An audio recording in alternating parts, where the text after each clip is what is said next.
I got sidetracked by my lightning stories. All right, so what Aaron's doing here is he pulled and stretched that glass out to create a thinner edge at the top of his form. He again created a constriction line. He used the file to score and scratch the surface of the glass to weaken it. And then he broke free a little bit of glass there. Yep. The big one?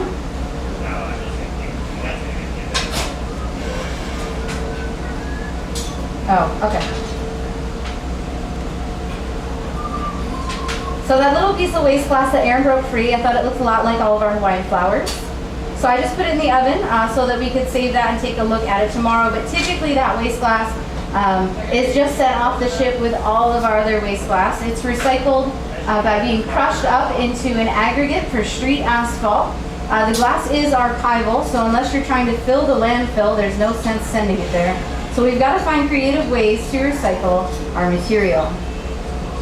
Clear glass, of course, we can recycle right here on our stage. It melts down pretty much overnight. So if we can save all our clear scraps, we put them back in the furnace at the end of the day, and we can warm them back up and use them again. Are you going to use the Sophie again? Okay. Do you need my help? Okay.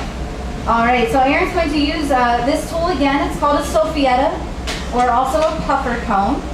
The cone of the tool is going to plug up the small opening at the top of the form, and he can blow through that metal tube there to inflate the piece. This is, again, going to stretch the glass out, thinning the lip if that's what we're going for. But for this form, it's changing the shape of the form and giving the apple those high shoulders. Now, Annette and Aaron are going to get started with some bit work. So Annette has some tobacco colored glass, so kind of a beigeish color. They'll apply that. Aaron will stretch, take the amount he wants, and cut it free. As long as the glass is really hot, we can cut right through it very easily, adding these bitwork elements. So that's going to be the stem of our apple. Now Aaron's going to add a little bit more decoration. Right, Aaron? Okay. This time we'll add a small sculpted leaf to the piece. Are you going to put a worm in this apple? No worm in this apple? Okay, excellent. It's a good apple.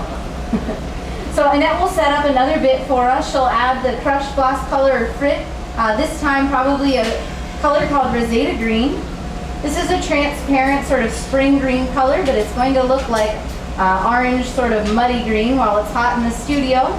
This entire piece is going to look different tomorrow than you see it here. Even the pink color that looks like it might be almost true still will brighten up quite a bit after the glass cools down to room temperature.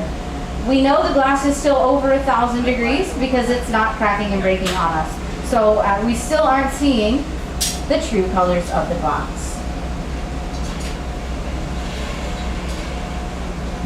Now what Aaron's going to do when he adds this next bit, he'll use a tool called a crimp. This is going to give him texture on the surface of that bit very quickly. The crimp tools have various textures on the insides. This particular one is called a leaf crimp, and the texture that it will put on the glass looks a little bit like the veins of a leaf. What these tools do is give us the texture. It's also going to chill the skin or the surface of the bit that we add. The interior of the bit will still be ripping hot, just like Annette will serve it to Aaron. So this brilliant orange glow you see, that's the heat you're seeing in the glass.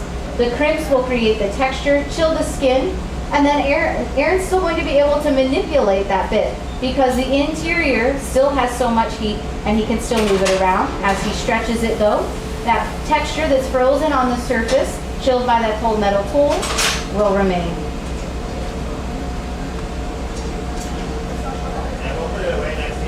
Very nice. Now when we cut the glass, we leave behind what we call a cut mark. Basically as the shears, Okay. As the shears close over the glass, it pinches a very fine line before it actually cuts through. So that little fine line or very, very thin section of glass is actually a sharp edge. So we go back to the melting furnace and fire polishing will take place. That very small thin glass will kind of bead up on itself a little bit and melt away that sharp edge. That way tomorrow our apple will be good, worm-free, and it won't be violent. No